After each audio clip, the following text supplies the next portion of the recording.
நன்மைகளும் இருக்கும், சில தீமைகள் இருக்கும். போன் பண்ணி Rajinikanth sir world wide fact என்ன அப்படின்னா, ஒரு உண்மையை விட பொய் ரொம்ப வேகமா பயணிக்கும். ஒரு விஷயத்தை நம்ம சொல்லும் போது மனிதர்கள், நண்பர்கள் அதை ஆராய்ச்சி பண்ணணும். அனைவருக்கும் வணக்கம். நம்ம சேனல்ல இப்போ தொடர்ந்து பாத்தீங்க அப்படின்னா கிரியா யோகத்தை பத்தின ஒரு சில நல்ல விஷயங்கள்லாம் நம்ம குரு ராமச்சந்திரன் சார் மூலமா தெரியப்படுத்திட்டே இருக்கிறாரு. நம்மளும் தொடர்ச்சியா கிட்டத்தட்ட ஒரு 4-5 வீடியோ மேல போட்டுக்கிட்டே இருக்கோம். இன்னைக்கும் பாத்தீங்க அப்படின்னா இந்த கிரியா யோகம் எவ்வளவு முக்கியம் மக்களுக்கு அப்படிங்கிறத பத்தி பேசுறதுக்கு நம்ம குரு ராமச்சந்திரன் சார் வந்திருக்கிறாரு. ஸோ அவர்கிட்ட கிரியா யோகம் எதனால மக்களுக்கு முக்கியம் அப்படிங்கிற மாதிரி ஒரு சில கேள்வி கேட்கலாம் சார். வணக்கம் சார். வணக்கம். இப்போ இந்த கிரியா யோகம் மக்களுக்கு எந்த அளவுக்கு முக்கியம் அப்படின்னு நினைக்கிறீங்க? சிறிது எந்த அளவுக்கு முக்கியம் அப்படிங்கிறத விட, ஒரு நம்ம வாழ்ந்துட்டு இருக்கிற உலகத்துல சில நன்மைகளும் இருக்கும், சில தீமைகள் இருக்கும். நல்ல விஷயங்கள் 4 பேர் மூலமா நம்ம காதுக்கு வரும். அதே போலதான் ஒரு தீய விஷயங்களும் ஒரு 4 பேர் மூலமா வரும். வேர்ல்டு வைடு ஃபேக்ட் என்ன அப்படின்னா, ஒரு உண்மையை விட பொய் ரொம்ப வேகமா பயணிக்கும். ஒத்துக்கிறீங்களா? லைட்டை விட ரொம்ப ஃபாஸ்டா பொய் பரவும். உண்மை கொஞ்சம் ஸ்லோவா தான் போகும். இது ஒரு காரணம்.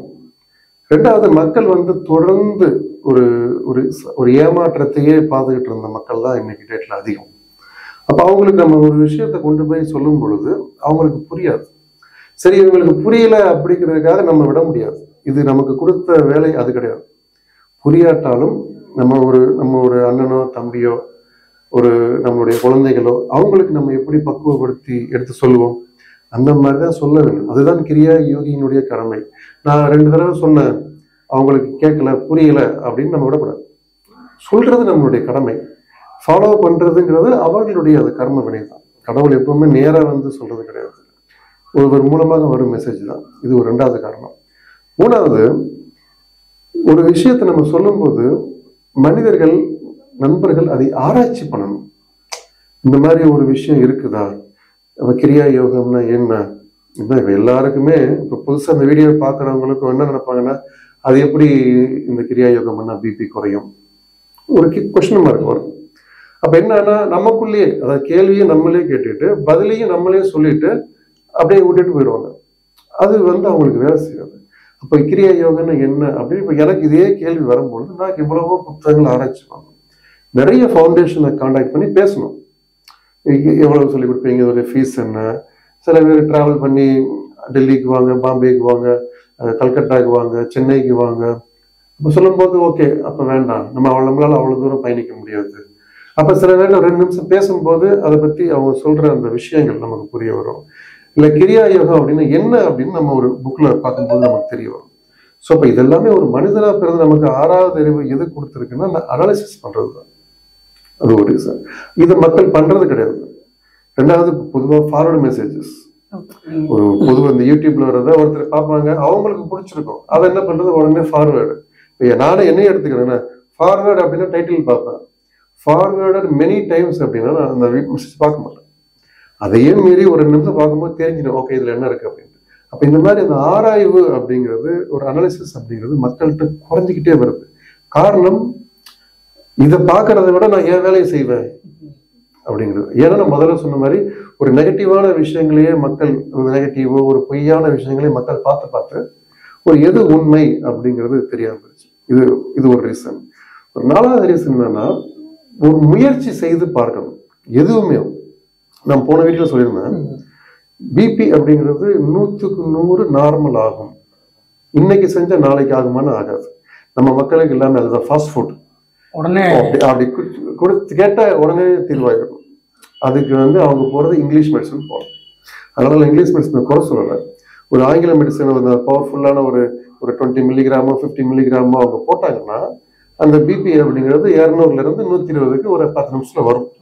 அது குயிக் சொல்யூஷன். பட் அது பெர்மனன்ட் சொல்யூஷனா கிடையாது. அது டாக்டரே சொல்லுவாங்க, நீங்க போட்டுக்கிட்டே இருக்கணும். இப்ப நான் என்ன சொல்றேன், அதையும் போட்டுக்கிட்டே இரு, இந்த பயிற்சியை பண்ணிக்கிட்டே இரு.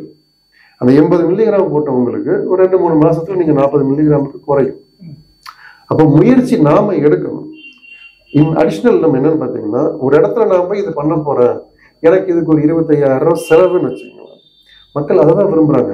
இங்க ஹை வேல்யூவோ அங்க வந்து குயிக் ரெமெடி கிடைக்கும் அப்படின்னா தப்பு. குறைவா இப்ப ஹோமியோபதி எடுத்துக்கிட்டீங்கன்னு வச்சுக்கோங்களேன், வேர்ல்டு வைடா பாத்தீங்கன்னா இங்கிலீஷ் மருந்துக்கு அடுத்து கொஞ்சம் குறைவான மருந்துங்கிறது ஹோமியோபதி. ஹோமியோபதி மனிதர்களுக்கு கொடுத்து டெஸ்ட் பண்ணி தான் அது வந்து நடப்புக்கே வந்திருக்கு. ஹோமியோபதி சாப்பிட்றவங்க பெர்மனன்ட் சொல்யூஷன். ஓகே, அதனால இங்கிலீஷ் மருந்து சொல்யூஷன் இல்லைன்னு இல்லை, அதுவும் கொடுக்கும் குயிக் ரியாக்ஷன். ஹோமியோபதி அப்படிங்கிறது கொஞ்சம் டைம் எடுத்து ஒரு ரெமெடி கொடுக்கும். அப்ப அதையும் மீறி பாட்டி வைத்தியம், நாட்டு வைத்தியம் வந்தீங்கன்னா நம்ம அன்றாட வீட்டில் நமக்கு கிடைக்கக்கூடிய பொருட்கள் இருந்தே வைத்தியம் வரும். அப்ப அந்த மாதிரி ஒரு விஷயம் தான் இந்த கிரியா யோகம். இது எத்தனையோ யுகங்களாக இது இருக்குது. இது செய்தால் இதற்கு பலன் உண்டு அப்படிங்கிறது எழுதியிருக்கு, புத்தகம் எழுதியே கொடுத்துருக்கு. இது எல்லா நோய்க்கும் ஒரு மருந்து வேணும் அப்படின்னா அந்த கிரியா யோக பயிற்சி அதை நம்ம செய்யணும். ஸோ இந்த விழிப்புணர்வு இல்லாததாலதான் அந்த மக்களுக்கு வந்து போய் சேர மாட்டேங்குது. ஒரு சிலர் வந்து கிரியா யோகம் பயிற்சி வந்து இப்போ உங்கள்கிட்ட வந்து கிளாஸ் அட்டன் பண்ணி போயிட்டாங்க, ஆனாலும் வந்து அவங்களால பார்த்தீங்கன்னா கண்டினியூஸா எடுக்க முடியல. அதுக்கு என்ன காரணமா இருக்கும் நினைக்கிறீங்க? என்ன காரணம் அப்படின்னா, நம்ம ஒரு எக்ஸாம்பிள பார்க்கலாமே. ஒரு பள்ளி மாணவர்கள் எடுத்துக்கலாம். ஒரு கிளாஸ்ல ஒரு 60 பேர் படிக்கிறாங்க. அப்ப 60 பேர்ல 60 பேருமே முதல் மார்க் எடுக்கிறது கிடையாது. ஒரு 4-5 பேர் பாத்தீங்கன்னா அந்த ஒரு 500க்கு 500, அப்புறம் 497 அந்த மாதிரி ஒரு ரேஞ்சில் இருக்கும். ஒருத்தர் 2 ஃபெயிலும் ஆவாங்க. அப்ப அந்த 50-60 பேருக்கும் அந்த ஆசிரியர் சொல்லி கொடுக்கிறது ஒரே விஷயம். முதல் பெஞ்சில் உட்கார்ந்து இருக்கிறவங்களுக்கும் அதே தான், கடைசி பெஞ்சில் உட்கார்ந்து இருக்கிறவங்களுக்கும் அதே தான். அந்த ஆசிரியருடைய கடமை அந்த 60 பேர்த்துக்கும் ஒரே மாதிரியாக சொல்லி கொடுக்க வேண்டியது. ஆனா அது தெளிவாக முறைப்படி அதை படிக்கணும். படிச்சாதான் அவங்களுடைய ஓன் சைன் தான் அவங்க ஸ்டேட் ஃபர்ஸ்டா ஸ்கூல் ஃபர்ஸ்டா அப்படிங்கிறது. அதே மாதிரிதான் கிரியா யோகம். இது வந்து ஒரு டெக்னிக். கிரியா யோகம் அப்படிங்கிறது ஒரே விஷயத்தை நாம திரும்ப திரும்ப திரும்ப திரும்ப செய்யறது தான் கிரியா யோகம். அப்போ ஒரு டைமிங் இருக்குது அதுக்கு. அப்ப அந்த டைமிங்லையும் செய்யணும். இப்போ கொஞ்சம் பேர் ஃபோன் பண்ணி, சில பேர் பார்த்தீங்கன்னா எங்களுடைய யூடியூப் சேனல், உங்க யூடியூப் சேனல்லே ஒருத்தர் மெசேஜ் போட்டிருந்தாரு, இது வந்து மணி மைண்டட், இது வந்து வெறும் எக்ஸசைஸ். அவன் மண்டையில உடைச்சது அவ்வளவுதான். என்ன கேட்கிறேன்னா, ஒரு 100 பேர் பயிற்சி எடுக்கும்போது 95 பேர்த்துக்கு வேலை செய்யுது. இப்போ ஒருத்தருக்கு மட்டும் வேலை செய்யலைன்னா தப்பு எங்க இருக்கு? அவன்கிட்ட இருக்கு. ஒண்ணு கவனிக்கணும். ஒரு 1/2 மணி நேரம் கிளாஸே நம்ம கவனிக்க மாட்டோம். இப்ப காலையில இருந்து சாயந்தரம் வரைக்கும் எப்படி அவங்களால உட்காந்து கவனிக்க முடியாது. அப்போ ஒரு விஷயத்தை நாம உள்வாங்கணும். அவங்க என்ன சொல்றாங்க, நட்சத்திரங்கள்னா என்ன, ராசி மண்டலங்கள்னா என்ன, பிரபஞ்சம்னா என்ன, எல்லா உயிரும் என்ன, பாவம்னா என்ன, கர்மான என்ன, நாம செய்த அந்த கர்ம வினைய அதை எப்படி கர்ம யோகாவை நாம மாத்துறது, நம்ம தெரிஞ்சு எவ்வளவு பாவம் பண்ணியிருக்கோம், தெரியாமல் எவ்வளவு பாவம் பண்ணியிருக்கோம், தெரியாமல் செய்த பாவத்துக்கு நாம என்னைக்காச்சும் மன்னிப்பு கேட்டிருக்கோமா? இது ஏதாவது இந்த மனுஷன் யோசிச்சிருப்பாங்களா? ஏன்னா யோசிக்க தெரியாது. சின்ன வயசுல எல்லாம் என்ன பிடிக்கும், நாயே கள்ளக்குண்டு எரிஞ்சாலும் அது பெரிய பாவம் தான். ஒரு நல்லா பார்த்துருப்பீங்க, கூட்டமா ஏதாவது ஒரு பன்னி கூட்டு சாப்பிட்டு இருக்கும், அதை கொண்டே கல்ல விட்டு எறிவாங்க. இதெல்லாம் பாவ கணக்கு தானே. அதுவும் ஒரு உயிர். இது எப்ப தெரிய வரும்? நாம செய்த தவறு அப்படின்னு நமக்கு உணர்வணும். உணரும் போதுதான் இந்த கலையினுடைய மகிமை தெரியும். அந்த உணர்வுக்கு அந்த பயிற்சியை தொடர்ந்து செய்யணும். அதுக்கு இப்படிதான் உட்காரணும்னு இருக்கு, இதுதான் பொசிஷன், இப்படி உட்கார முடியல, சேர்ல இப்படி உட்கார்ந்துங்க.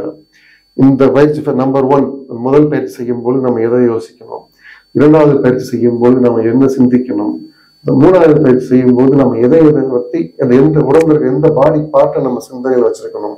அப்ப இந்த 40 நிமிஷம் முடிச்ச உடனே அந்த கடைசியை மூச்சு பயிற்சி செய்யும் பொழுதுதான் நாம் எவ்வளவு தூரத்துக்கு மன்னிப்பு கேட்கிறோமோ அதே நேரத்தில் நன்றியும் சொல்ல பழகணும். நீங்க நன்றியும் சொல்ல பார்த்தீங்கன்னா உங்களுடைய குலதெய்வத்தில இருந்து, கடவுள்ல இருந்து, குருமார்கள் இருந்து, பெற்றோர்கள் இருந்து, நமக்கு ஆனாவன சொல்லி கொடுத்த ஆசிரியர்கள் இருந்து, நமக்கு வேலையை கொடுத்த, அதாவது எங்க நமக்கு வருமானம், இவங்க எல்லாருக்கும் நன்றி நம்ம யாருக்கா சொல்லியிருப்போமா? யாருமே சொல்ல மாட்டோம். ஒருத்தர் மூலமா கண்டிப்பாக ஒருவருக்கு ஒரு நல்லது நடக்கும். எல்லாருமே வந்து சூப்பர் ஹீரோ எல்லாம் கிடையாது. சூப்பர் ஹீரோவா இருந்தாலும் அவருக்கு ஒரு டைரக்டர் சான்ஸ் கொடுத்தாதான் அவர் ஹீரோ, இல்லைன்னா அதுவும் கிடையாது. அப்ப அவருக்கு நன்றி சொல்லியிருப்போமா? இன்னைக்கு எத்தனை பேரு ஒரு பிரச்சனைன்னு வரும்பொழுது இருக்கக்கூடிய அந்த முக பாவனையும் அந்த மனநிலையும், அந்த பிரச்சனையை அவங்க முடிச்சு கடந்து போகும்போது அதுக்கு யார் சால்வ் பண்ணாங்களோ அவங்களே பார்த்தாலும் பார்க்காத மாதிரி போவாங்க. இவங்களுக்கு எல்லாம் மண்டையில ஏறவே ஏறாது. நன்றி உணர்வு வரும். அந்த நன்றி உணர்வுங்கிறது அந்த பயிற்சியில சொல்லி கொடுக்கிறது. பயிற்சி 1 மணி நேரம் தான். ஆனா அந்த கிரியான என்ன, அதோட ஹிஸ்டரி. இப்போ ரஜினிகாந்த் சாருடைய பணபலம் உங்களுக்கு தெரியும். எவ்வளவு பெரிய ஆள். நினைச்சா என்னனாலும் பண்ண முடியும். அவ்வளவு பணம் அவர்கிட்ட இருக்குது. அவருடைய ஷூட்டிங் முடிஞ்சதுக்கு அப்புறம் அவர் நீங்க பாத்திருக்கீங்களா? ரொம்ப சிம்பிளா சாதாரண ஒரு வெள்ளை சட்டை, நெத்தியில் நிறைய பட்ட காலத்துல ஒரே ஒரு மாலை மாதிரி ஒன்று போட்டுட்டு ரொம்ப ஃப்ரீயா போயிட்டு வந்துட்டு இருப்பாரு. அவர் என்ன, அவருக்கு இதுதான் உலகம், தான் யார் அப்படிங்கிறது தெரிஞ்சிருச்சு அவருக்கு. அப்ப அவ்வளவு பணபலத்துல இருக்கிறவங்க கிரியா யோகியும் நீங்க பார்த்திருப்பீங்க, கிரியா யோகி அல்லாத நடிகர்களையும் பார்த்திருப்பீங்க. அவங்களுடைய லைஃப் ஸ்டைல் எப்படி இருக்கு? அப்ப இந்த வித்தியாசம் தெரியுதா? அப்ப 72 73 வயதிலையும் இன்னமும் ரஜினிகாந்த் தான் ஒரு டாப் ஹீரோவா இருக்காரு அப்படின்னா என்ன காரணம்? அவருக்குள்ள இருக்க அந்த எனர்ஜி, அந்த பாசிட்டிவ் தாட்ஸ். இன்னைக்கு வரைக்கும் அவங்க அடிச்சுக்க முடியல. அவர் படம் ரிலீஸ் ஆகும்போது மற்ற படம் எல்லாம் ஒதுங்கிடும். பாத்துறீங்களா? அவர் படம் ரிலீஸ் ஆதான் பெரிய பெரிய ஹீரோஸ் ஒதுங்கிடுவாங்க. இல்ல நம்மளால போட்டி போட முடியாது. படம் ஓடுது ஓடலைங்கிற ரெண்டாவது விஷயம். அந்த எனர்ஜெட்டிக் அவரு இன்று வரை அவருடைய குருநாதர்களுக்கு நன்றி கடன் பற்றி நன்றி கடன் சொல்லிட்டு இருக்காரு. அது ராகவேந்திராவா இருந்தாலும் சரி, 2 3 பேர்லாம் சொல்லுவாரு. ஒரு பரமஹம்ச யோகானந்தா எழுதின புக்கை படிச்சுதான் அவர் கிரியா யோகா கத்துக்கிட்டாரு. இப்பவும் வாழ்ந்துகிட்டு இருக்கிற அந்த மகாதர் பாபாஜிய ஏதாவது ஒரு சந்தர்ப்பத்துல நான் சந்திக்க முடியுமா அப்படிங்கிறதுக்காக தான் ஒவ்வொரு படம் முடிஞ்சோன்னா அவரு இறைமலை போயிட்டு இருக்காரு. அப்ப இந்த நன்றி நமக்கு வரணும், மன்னிப்பு கேட்கும் மனப்பக்குவம் வரணும். நன்றி நமக்கு யார் யாரெல்லாம் எந்தெந்த நேரத்தில் நமக்கு உதவி செய்தார்களோ அவங்களுக்கு நன்றி சொல்லணுங்கிற முதல்ல அந்த தாட்ஸ் வரணும். நம்ம முதல்ல பாவம் பண்ணக்கூடாது. அதே மாதிரி பாவம் இருந்தாலும் மன்னிப்பு கேட்கக்கூடிய தைரியம் வரணும். ஸோ இவ்வளவு விஷயங்கள் இருக்குது. கிரியா யோகம் அப்படிங்கிறது மற்றவங்க நினைக்கிற மாதிரி 2 எக்ஸசைஸ் கிடையாது. அது மனசுல இருந்து ஆத்மபூர்வமா வரும். அது ஆத்மா கூட நம்ம பேசுறது. அந்த ஆத்மா நம்ம இந்த பயிற்சியை செய்யும் பொழுது நமக்கு என்ன வேணும் அப்படிங்கிறது பிரபஞ்சத்துக்கிட்ட பேசி நமக்கு கொண்டு வந்து கொடுக்கக்கூடிய திறன் அந்த கிரியா யோகத்துக்கு கொண்டு. அதனால நம்ம நினைச்சதெல்லாம் நடந்துருமா? நினைச்சது நடக்கும் அப்படின்னா முதல் நம்பிக்கை. இப்ப இதுக்கு நான் உதாரணம் சொல்றேன். பரமஹம்ச யோகானந்தர் எழுதிய ஒரு யோகியின் சுயசரிதை புக்கை பார்த்தீங்க அப்படின்னா மகாதர் பாபாஜி கூட ஜீசஸ் இருந்தாரு அப்படிங்கிறது அந்த புக்ல எழுதியிருக்கு. அது என்ன உண்மையா பொய்யா நம்ம ஆராய்ச்சி பண்ண வேண்டிய அவசியம் கிடையாது. ஏன்னா மகான்களுக்கு பொய் சொல்ல வேண்டிய அவசியம் கிடையாது. மகாதர் பாபாஜி கூட ஜீசஸ் இருந்திருக்காருங்கிற ப்ரூஃப் அந்த புக்ல இருக்கு. ஒரு ஆன்மீக புத்தகம் உலக அளவில் அதிகமாக விற்பனை செய்யப்படுறது அந்த புத்தகம். அந்த பரமஹம்ச யோகானந்தருடைய குரு யுக்தேஸ்வரகிரின்னு ஒருத்தர் இருக்காரு. அவருடைய குரு ஒருத்தர் லாகிரி மகாசாய். அவர் தான் மகாதர் பாபாஜியுடைய நேரடி சீடர். ஒருத்தரை கூப்பிட்டு 5 நிமிஷத்துல கிரியா யோகம் கொடுத்திருக்காரு. அவர்களுக்கும் அந்த மாற்றம் இருந்திருக்கு. நான் சொல்றது 200 வருஷங்களுக்கு முன்னாடி. அப்ப 200 வருடங்களுக்கு முன்னாடி மக்களுக்கு போட்டியோ பொறாமையோ கிடையாது. இன்னும் அதற்கு பின்னாடி போய் பார்த்து வச்சுங்களா, இப்ப ஜீசஸ் அப்படின்னு நீங்க எடுத்துக்கிட்டீங்கன்னா அன்பே கடவுள் அப்படிங்கிறது தான் அவருடைய ஸ்டேட்மெண்ட். அன்புதான் கடவுள் அப்படிங்கிறத அவர் சொன்னார். அவரை சிலுவையில அறைந்து அவரை கொடுமைப்படுத்தினாலும் அவர் அப்பவும் அவருடைய எதிரிட்ட என்ன சொன்னாரு, நீ என்ன அடிக்கல, அதாவது எனக்குள்ள இருக்கிற உயிர் காயம் படல, நீ என்னுடைய சரீரத்தை தான் அடிச்சிட்டு இருக்கிற அப்படின்னா. இந்த ரத்த காயம் வந்தது சரீரம் தான். நீ என்னதான் அடிச்சிட்டு இருக்க, என் ஆத்மாக்கு வலிக்காது, சரி என்னுடைய உயிர் தான் உனக்கு முக்கியம் அப்படின்னா அப்படிங்கிறத உயிரை விட்டுட்டு போனார். 3 நாள் கழிச்சு எப்படி வந்தார்? இப்ப வந்தது ஆத்மா. அப்போ அந்த எதிரிகளுக்கு என்ன தோல் இருக்கும்? இயேசு என்ன சொல்ற, அன்புதான் கடவுள் அப்படின்றார். அப்ப அன்புதான் கடவுள்ன்றது உனக்கு புரியல, புரிய வச்ச நீ அப்பவும் நீ என்னை சித்திரவதை செய்யும் பொழுது இந்த உடலை கொடுத்துட்டு ஆத்மா நான் பிரிச்சுட்டேன். நினைச்சது சாதிச்சாரா? அப்போ ஒரு அன்புதான் கடவுள் அப்படிங்கிறது மக்களுக்கு போதனை ஜீசஸ் மட்டும் கிடையாது.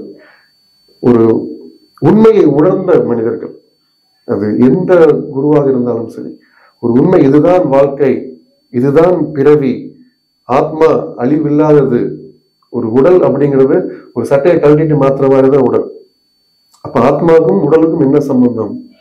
நாம் ஒருத்தரை மனசு புண்படிமடி பேசுறோம் அப்படின்னா இது எந்த பாவ கணக்கில் சேரும்? அன்பா பேசுறதுக்கும் ஒருத்தர்கிட்ட போய் சண்டை போட்டு இருக்கிறதுக்கு நிறைய வித்தியாசம் இருக்கும்.